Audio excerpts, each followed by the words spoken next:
Good morning. These are the words of Kim Mason.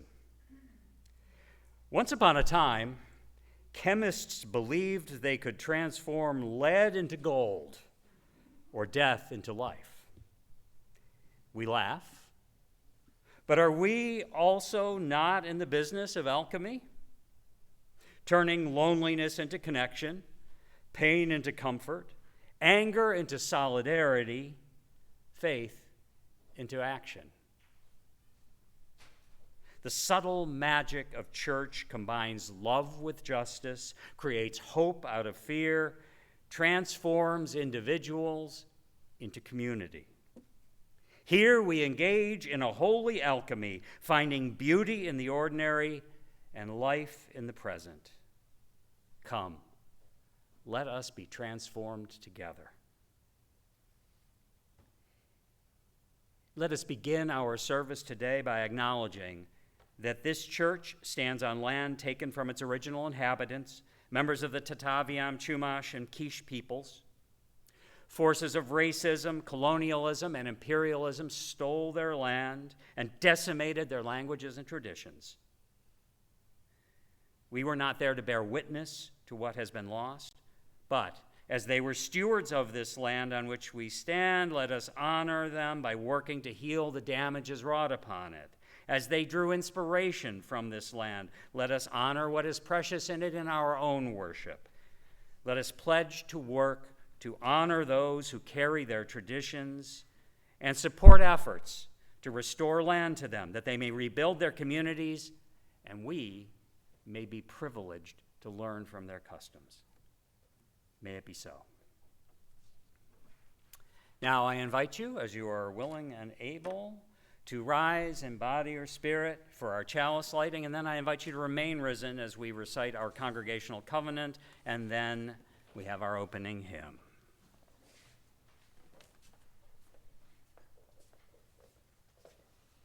Good morning, and morning up there on Zoom. We light this chalice with an open heart. We light this chalice with resolve. We light this chalice with tears still fresh on our cheeks.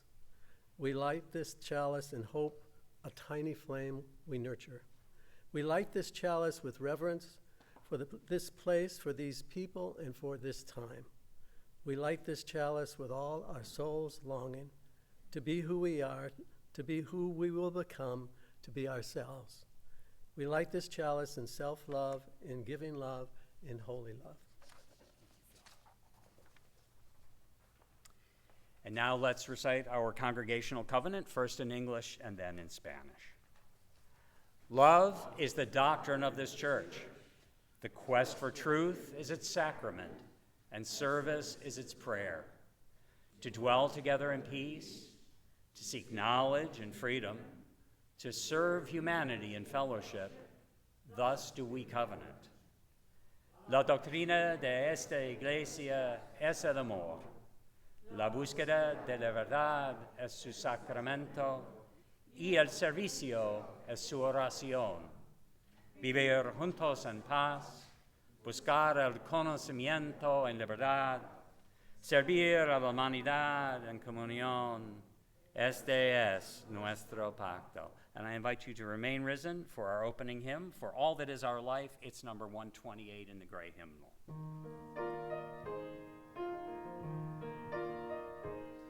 For all that is our life, we sing our thanks and praise. For all life is a gift, which we are called to use to build the common good and make our own days glad. For needs which others serve, for services we give, for work and its rewards, for hours of rest and love, we come with praise and thanks to all that is our life. For sorrow we must bear, for failures, pain, and loss, for each new thing we learn, for fearful hours that pass, we come with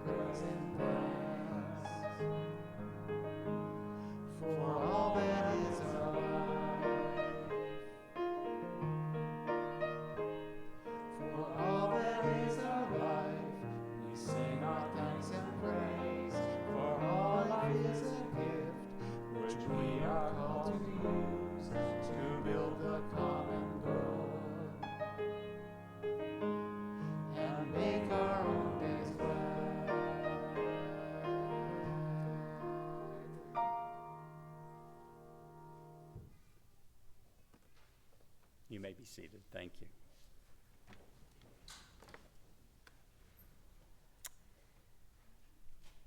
So good morning once again, and welcome to the weekly worship service of Emerson Unitarian Universalist Church. I'm Todd Covert. I use he and him as my pronouns, and it is my privilege to serve as your worship associate this morning. One bit of housekeeping before we go any further. Please make sure your electronic devices have been silenced, and we thank you for supporting the health and well-being of our community by wearing a mask during the service. Emerson has been a welcoming congregation offering inclusive, open spirituality in the West San Fernando Valley for 70 years now. We proudly uphold the Unitarian Universalist values of love, equity, justice, and compassion. We hold to no creed, and we strive to be a place where you can bring your questioning mind and your expansive spirit. We welcome you, whatever your age, community of origin, gender identity, affectional preference. Come here as you are and be who you are and who you are becoming. We gather today for worship both in our physical church in Canoga Park and virtually via the Zoom app. To our members and friends joining us in both spaces, I extend a welcome and a thank you for your ongoing fellowship and support of this congregation. This beloved community would be less without any one of you, and your presence is always welcomed and appreciated.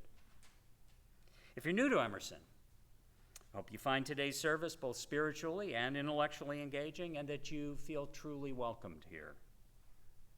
We encourage you to sign either our physical guest book in the foyer or our virtual guest book, which you should find linked from the chat in Zoom. There you can sign up to receive our weekly e-newsletter, which has service announcements and information about other Emerson program offerings, both in person and online. Also in the Zoom chat, there should be a link to our virtual book of life. There you can share any joy or concern that you'd like shared aloud with the congregation during the service. And as always, those of you here in the sanctuary can share those names or occasions, those joys or concerns, in our physical book of life behind our music director, Kevin Matthey, at the piano there on the table.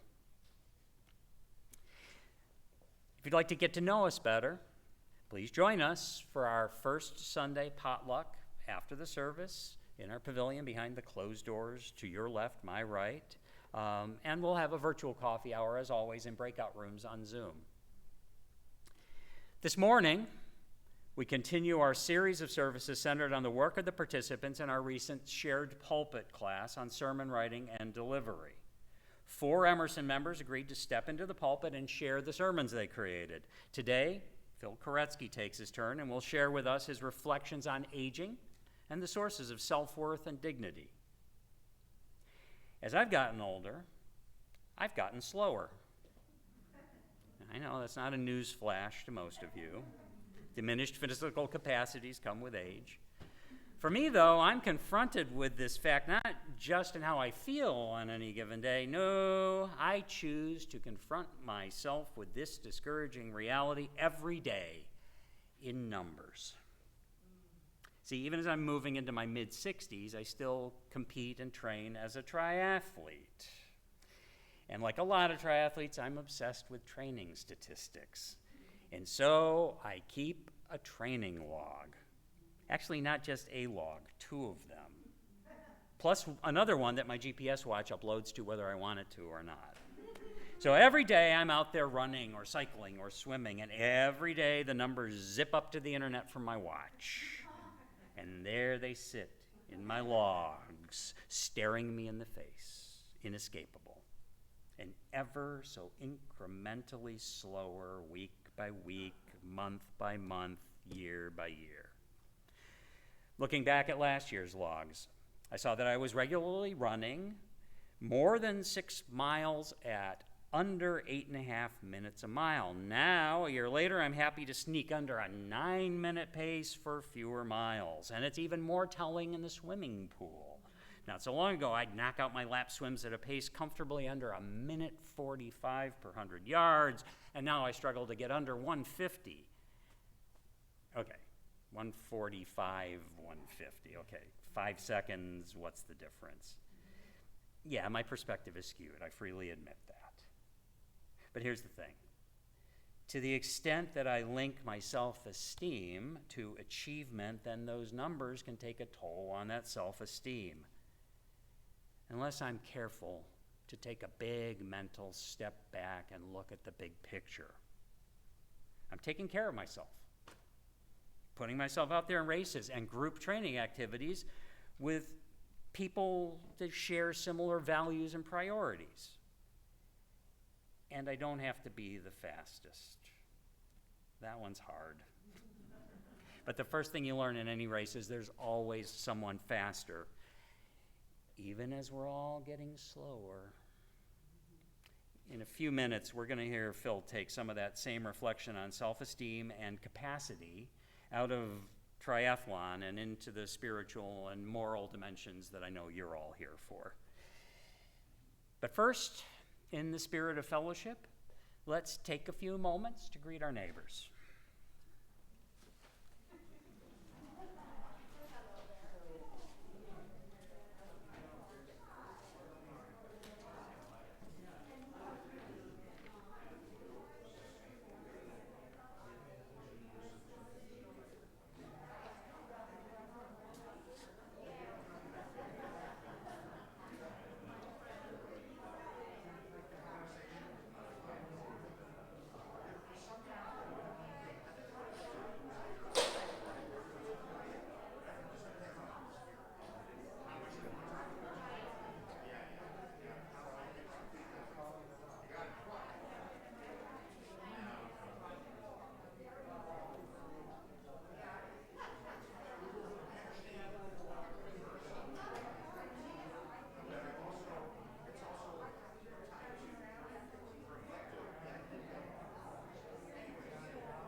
All right, it's good to be together.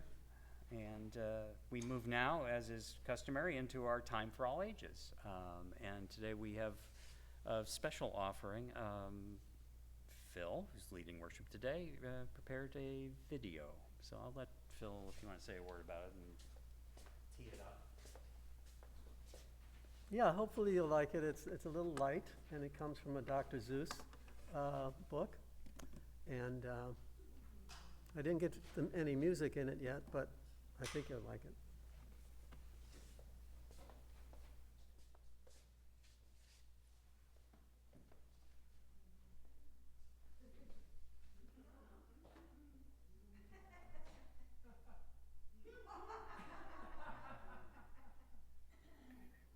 One day you will read in the National Geographic of a faraway land with no smelly bad traffic. In those green pastured mountains of Fatafazi, everybody feels fine at 103 because the air that they breathe is potassium free and because they chew nuts from the tutatut tree. And you'll find yourself wishing that you were out there in Fatafazi and not here in this chair in the Golden Years Clinic on Century Square for spleen readjustment and muffler repair. Just why are you here? You're not feeling your best. You've come in for an eyesight and solvency test. And if you're the type that gets finicky finnick, at this point you'll try to get out of that clinic, but they will outwit you as quick as a winnick. The quiz docs will catch you. They'll start questionnaring. They'll ask you point blank how your parts are all faring.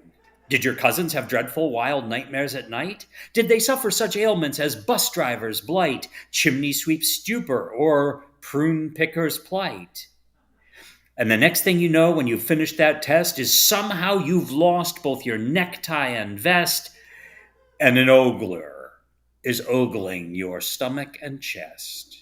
Your escape plans have melted. You haven't a chance. For the next thing you know, both your socks and your pants and your drawers and your shoes have been lost for the day. The oglers have blossomed like roses in May.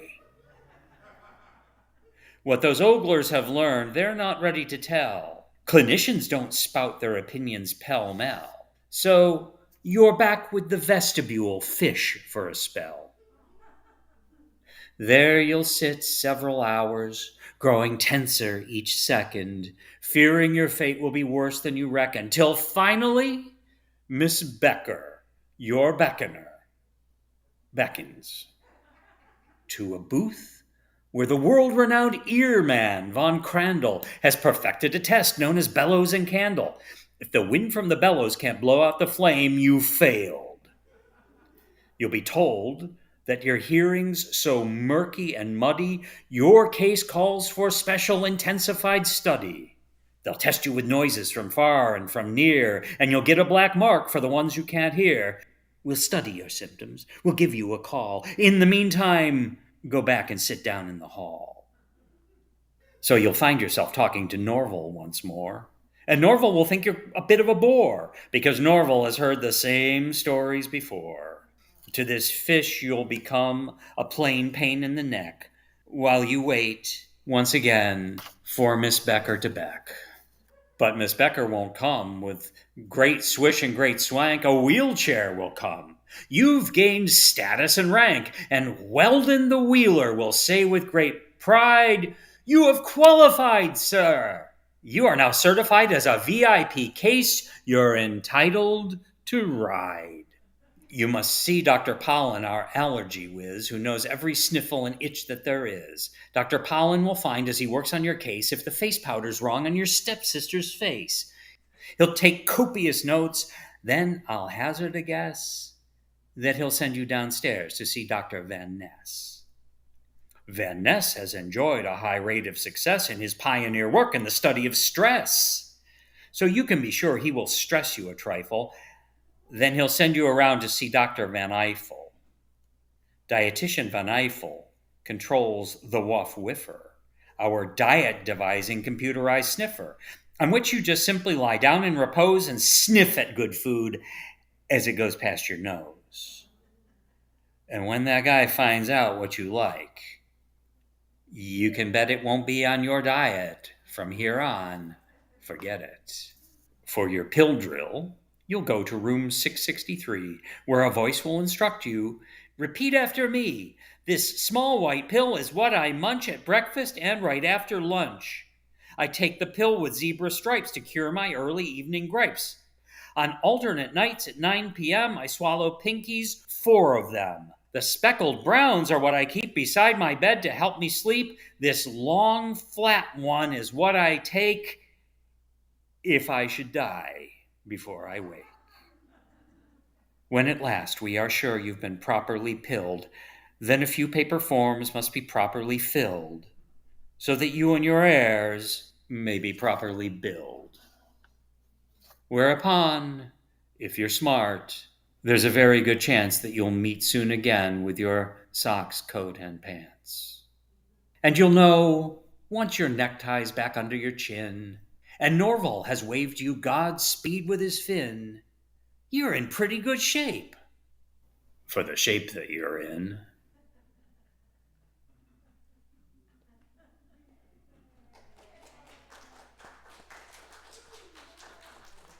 Thank you for that, Phil. Let's join in our UU affirmation with the hand gestures if you want to provide them. We are Unitarian Universalists, a people of open minds, loving hearts, and welcoming hands. And yeah, that was me with the voiceover. Yes, that was me. Each week we take up an offering to support the work of this congregation, and each week we share the plate with an organization in the community that aligns with our values. This month, our Share the Plate recipient is the Tongva Tarahat Pahava Conservancy. The Conservancy is a Tongva-led organization created to steward lands in Tovangar, the traditional Tongva region, encompassing the entire greater Los Angeles basin. The Conservancy has received land back, is creating community and housing Native people, practicing ceremony, archiving, and rematriating the land. And we are happy to support the Conservancy with half of this week's offering, actually half of this month's offerings, I should say. You can donate via the Breeze mobile app or online on our website, donate.emersonuuc.org, or you can send a good old-fashioned check to our physical address in Canoga Park.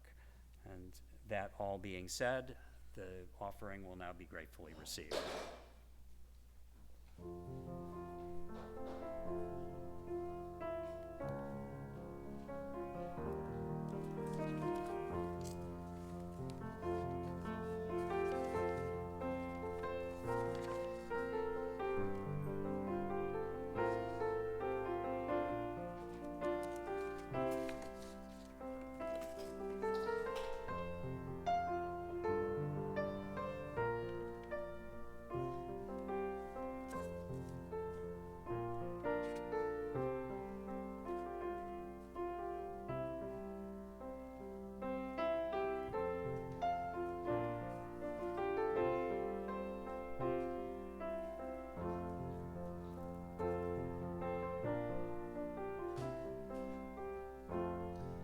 From you I receive, to you I give. Together we share, and from this we live.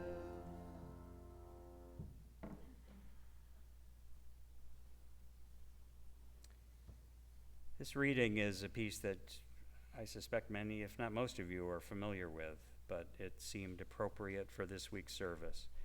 This is words of Dylan Thomas.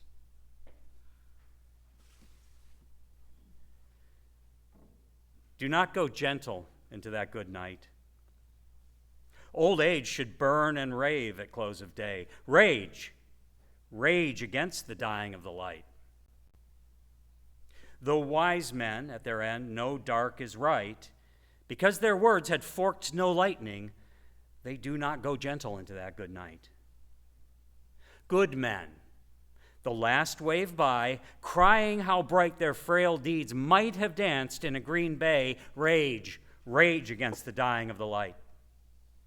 Wild men who caught and sang the sun in flight and learned too late they grieved it on its way, do not go gentle into that good night. Grave men near death who see with blinding sight, blind eyes could blaze like meteors and be gay, rage, rage against the dying of the light. And you, my Father, there on the sad height, curse, bless me now with your fierce tears, I pray. Do not go gentle into that good night. Rage, rage against the dying of the light. I invite you now to rise in body or spirit for our next hymn, The Winds of Change Forever Blown. It's number 183 in the gray hymnal.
Be seated.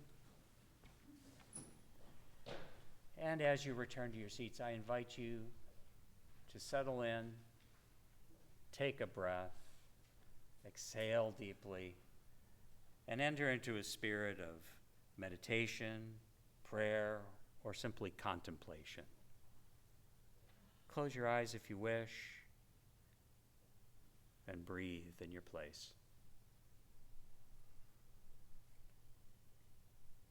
And as you find that centering breath, feel what is around you, who is around you. Feel yourself connected to this community. Those seated near you, breathing with you, those you are connected to by the magic of the internet. We are one community. We share in the life of this beloved community. And together, among ourselves, the community outside these walls, and the wider world, indeed, we are all one.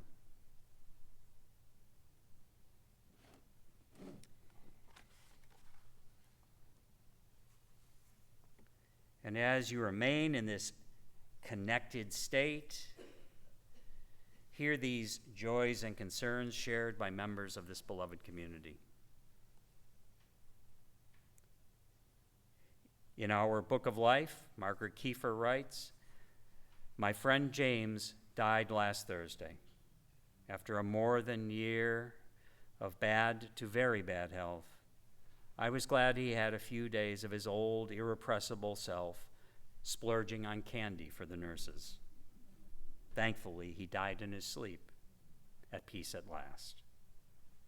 Our hearts are with you, Margaret. And in our virtual book of life, Nicole writes, a sorrow. As Jim recovers from COVID, our son, Price, tested positive yesterday, so now Nicole is juggling 2 patients. It demonstrates that even the most careful precautions aren't always enough. So grateful for the support of family nearby in West Hills. We will be back at church as soon as we can manage it. Hope your family rallies quickly, Nicole. You have our love and support. In a moment, I'm going to sound the singing bowl. And when I do, I invite you to, if you wish, speak into the space or type into the chat on Zoom any names or occasions, joys or sorrows that you wish lifted up by this beloved community. Greg.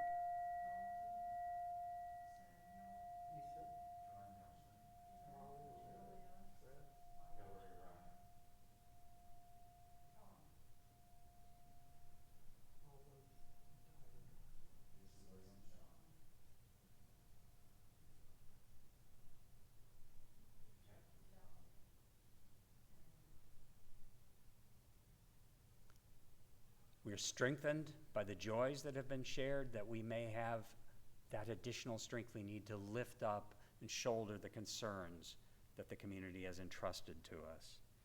And as I sound the singing bowl again, lift up, celebrate those joys, shoulder, bear, and ease those concerns.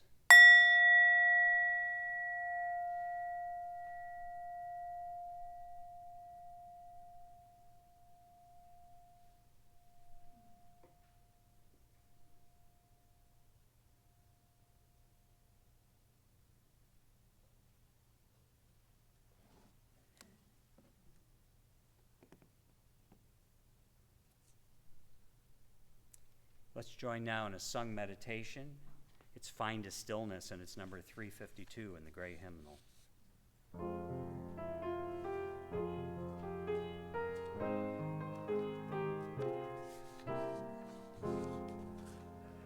Find a stillness, hold a stillness, let the stillness carry me. Find the silence, hold the silence, let the silence carry me.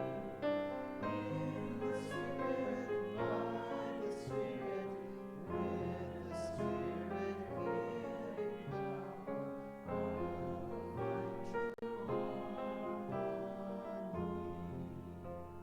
Seek essence, hold the essence, let the essence carry me.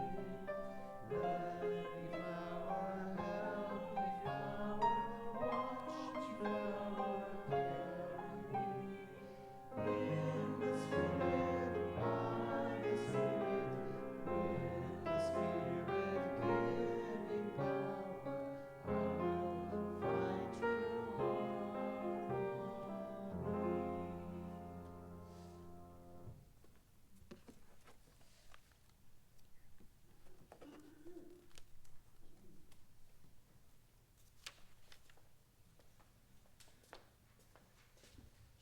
Hi.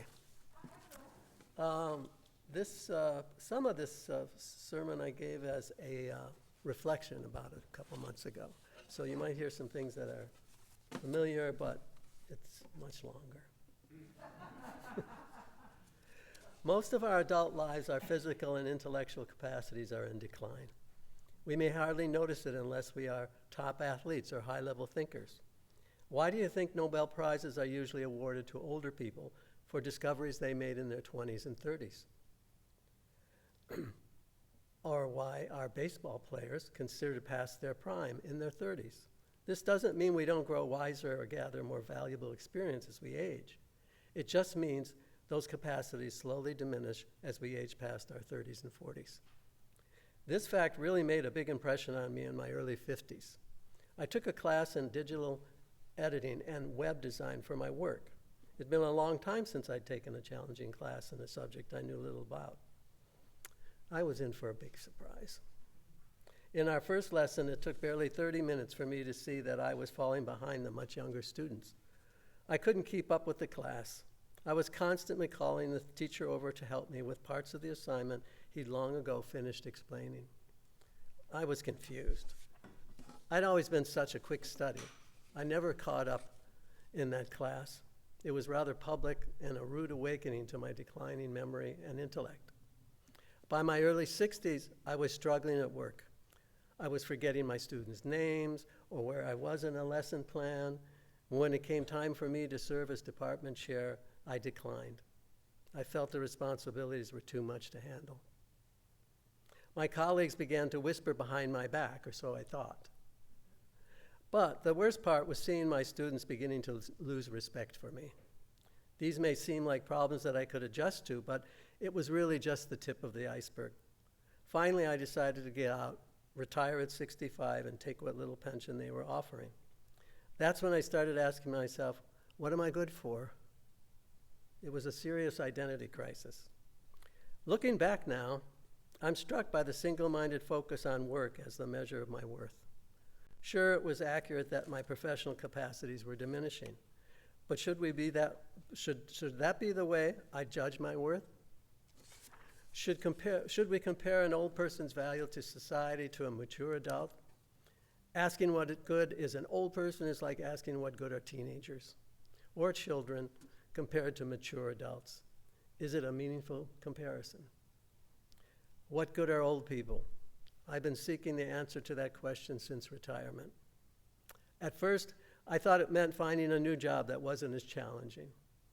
In my case, I went back to school to study film production and used my new skills to become a sound mixer on movie sets. Looking around, I saw many of my peers getting jobs or volunteering to do work that was similar to their past professions. I found sound mixing fulfilling, but time marches on and I've slowly exited my sound mixer work. There was just too many 12-hour days on my feet holding a boom in the hot sun or cold night. It's been hard to give up, but that hasn't stopped me from continuing to look for meaningful work. Right now, I'm helping a friend who's sick. Earlier this year, I helped care for my daughter and my newborn grandchild. I feel lucky to be a part of their lives. I've also been lucky to find meaningful activities here at Emerson.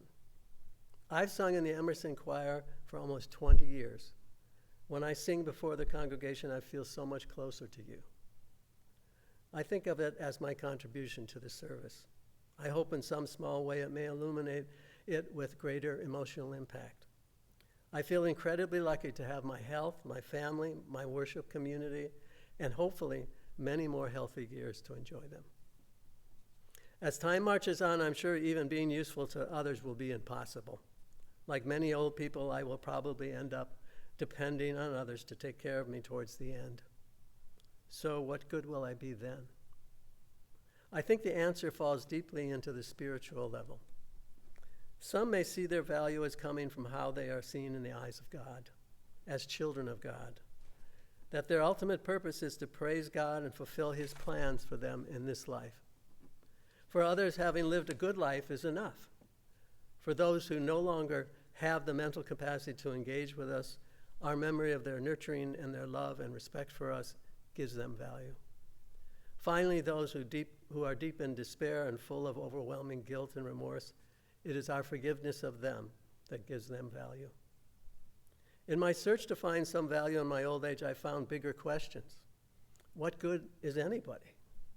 Do I actually value each and every person I meet? Why is every person's life precious and valuable? As a Unitarian, I should be able to answer these questions, but I find them a big challenge. So let me try. What good is anybody? The answer is simply that everyone is precious and valuable and worthy of our respect. But what about murderers or pedophiles? Even more confusing is trying to answer this question when one considers the fact that our planet is teeming with 8 billion people.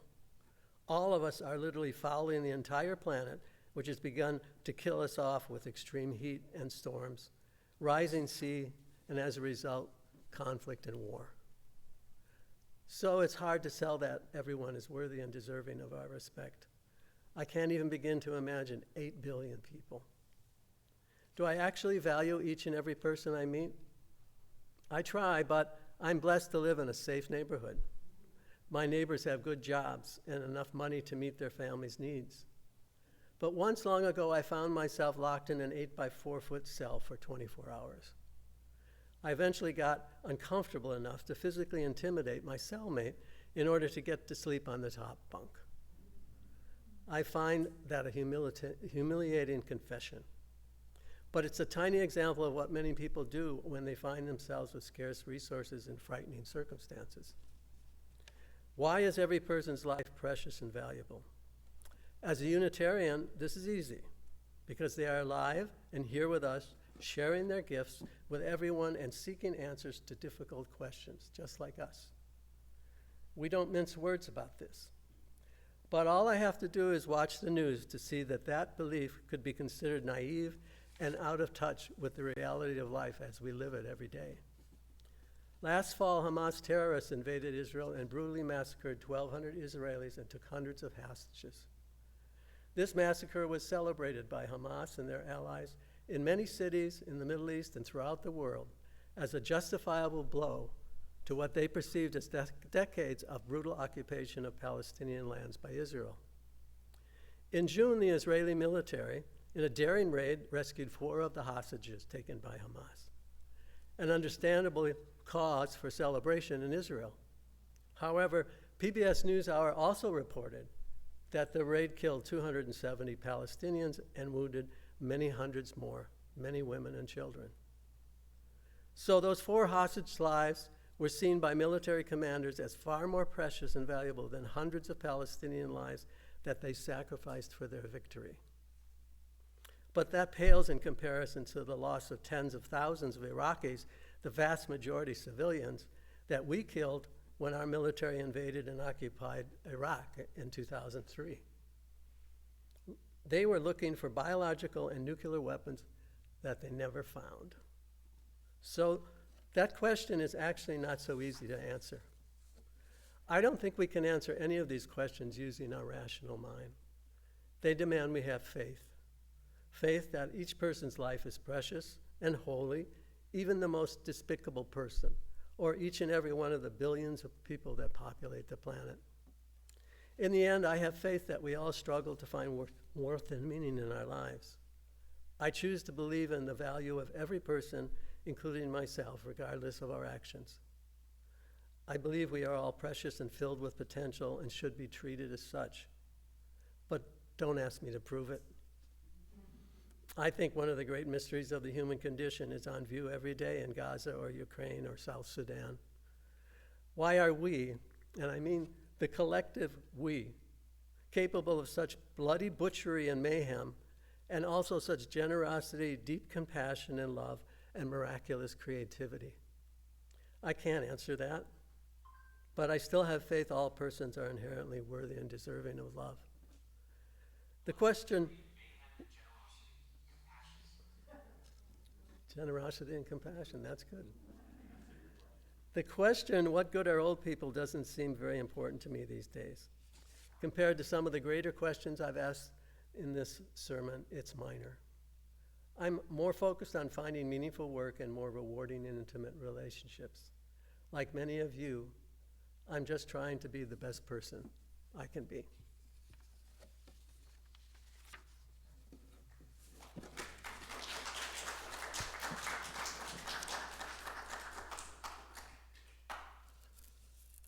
So now we have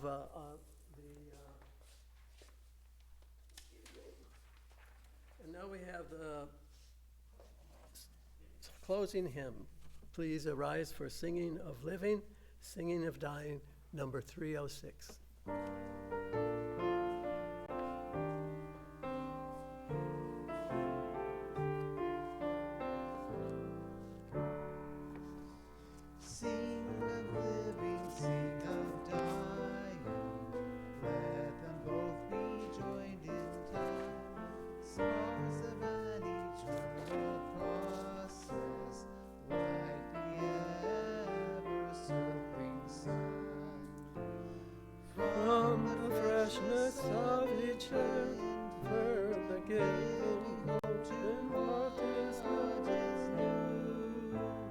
to the wisdom of the aged, deep by a longer view, open to a deeper loving, open to the gift of care, searching for a higher justice, helping others in despair.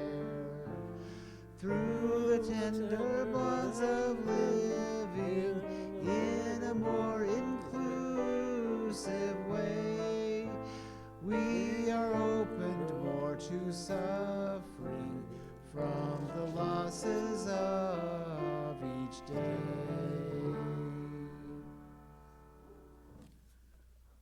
Well, I had a lot of trouble with that, and I suppose you did too.